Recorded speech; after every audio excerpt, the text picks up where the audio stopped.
छात्र आंदोलन इस समय अपनी ऊंचाइयों पर है और आप देख ही रहे हैं, न्यूज में देख रहे हैं, रील्स में देख रहे हैं, वीडियोस देख रहे हैं कि कैसे देश के अलग अलग राज्य में छात्र बाहर निकल रहे हैं और गवर्नमेंट के खिलाफ प्रदर्शन कर रहे हैं। दिल्ली में तो जैसे वादा किया गया था कि बिल्कुल शांतिपूर्ण तरीके से ये आंदोलन होगा, वैसा ही हो रहा है। इतना शांतिपूर्ण है कि छात्र तलवारें लेकर, डंडे लेकर, पत्थर लेकर पुलिस वालों पर चला रहे हैं।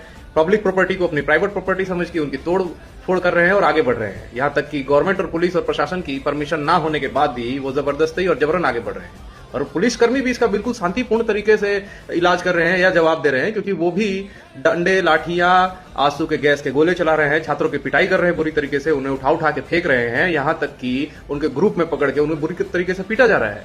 अब इसका असर किसानों पर भी पड़ गया, तो हजारों किसान मंगलवार की सुबह दिल्ली कूच के लिए निकल गए, लेकिन उनको शंभू कुंडली और खनौरी बॉर्डर पर पुलिस के द्वारा रोक दिया गया। उनका ये कहना है कि उनके आंदोलन का मुख्य कारण भारत अमेरिका प्रस्तावित ट्रेड डील है। उससे छोटे किसानों और मजदूरों को बड़ा नुकसान होगा अगर ये ट्रेड डील आगे बढ़ गई तो।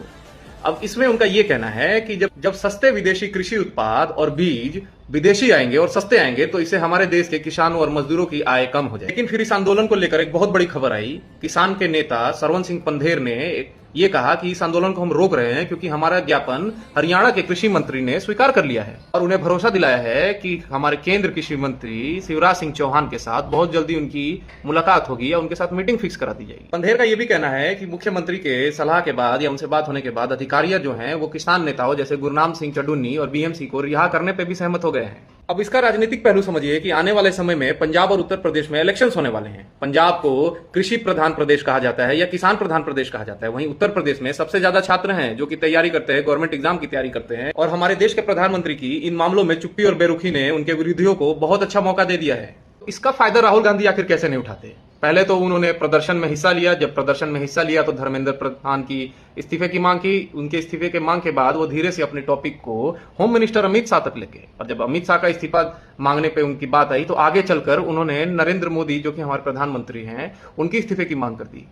अब बीजेपी के विरोधियों के पास मुद्दों की तो कमी नहीं है, मुद्दे तो बड़े जबरदस्त थे उनके पास। पहले श्री राम मंदिर में चोरी, फिर स्टूडेंट्स प्रोटेस्ट, फिर किसान आंदोलन और अडानी अंबानी को लेकर तो उनके कई बयान आते ही रहते हैं, जिससे कि आम आदमी पे उनका फोकस रहता है कि हमारे देश की जो सरकार है, जो गवर्नमेंट है, वो बस इन बड़े बिजनेसमैन के लिए काम करती है, आम जनता के बारे में तो सोचती नहीं।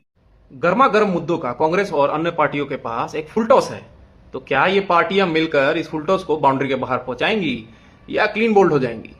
लेकिन आप चिंता मत करिएगा, क्योंकि सारे चोर, सारे पॉलिटिशियंस तो इस समय दिल्ली में इकट्ठा हैं, तो फिर किस बात की चिंता।